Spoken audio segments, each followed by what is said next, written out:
Ra'iisul Wasaaraha Xukuumadda Federaalka Soomaaliya Mudane Xasan Cali Khayre ayaa maanta xafiiskiisa kulan gaar ah kula qaatay safiirada dalalka Turkiga iyo Qatar, maamulaha shirkadda ENSA iyo taliyayaasha booliiska iyo xoogga uu weheliyo taliyaha booliiska gobolka Banaadir. Kulanka ayaa intiisa badan looga hadlay dardargelinta mashruuca dhismaha wadada isku xirta Muqdisho iyo Afgooye iyo sugidda amniga howlwadeennada ka shaqeeya wadadaasi, waxaana la isla gartay in Al-shabaab aysan hor joogsan karin mashruuca horumarineed ee ka socda dalka. Ra'iisul Wasaare Xasan Cali Khayre ayaa faray taliyayaasha ciidanka ee kulanka qaybta ka ahaa inay la yimaadaan hanaanka ugu habboon ee loo xaqiijinayo amniga howlwadeennada si dhaqso ah hawsha ay ugu soo gabagabowdo wadadaasi oo muhiim u ah isu socodka bulshada, horumarinta ganacsiga iyo kobaca dhaqaalaha. Bismillaahi Raxmaani Raxiim. Waxaa saaka Ra'iisul Wasaaraha xafiiskiisa isugu yeeray dhammaan hay'adaha amniga ee dalka Jamhuuriyadda Federaalka Soomaaliya.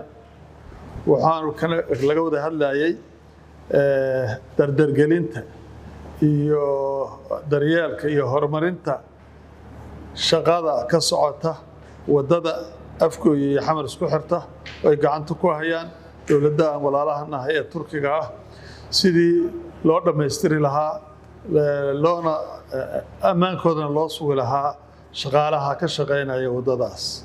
Waxa kale oo aan rabaa in halka ka sheego in cadowga ummadda Soomaaliyeed oo isu kaashaday diidan horjooga in dalka dib u dhis lagu sameeyo, horumar lagu sameeyo, wadooyin loo sameeyo, nolol dadka loo abuuro, jidkii ay soo mari lahaayeen nolosha ee wadnaha u ahaa kuwa diidanna waxaanu u sheegaynaa inaanu laga gacan sarreynayo inayan u suuroobaynin danaha ay leeyihiin in ciidamada amniga oo isugu jira booliiska, militariga, nabad sugidda iyo ciidamada kale inay ka hortegayaan lana shaqeynayaan dardargelinta wadadaas. Arrintaas ayaa aad looga hadlay, loo filaanqeeyay.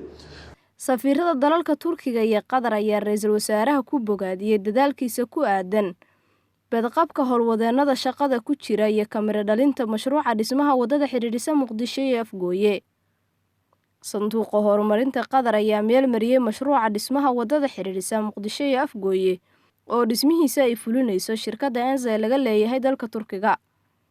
Ra'iisul Wasaare Xasan Cali Khayre ayaa shalay kulan gaar ah waxa uu la qaatay maamulaha shirkadda ENSA waxa uuna ka ballan qaaday in dowladda Soomaaliya ay mas'uuliyad buuxda iska saarayso ammaanka howlwadeennada ka shaqeeya wadada dhismaheeda.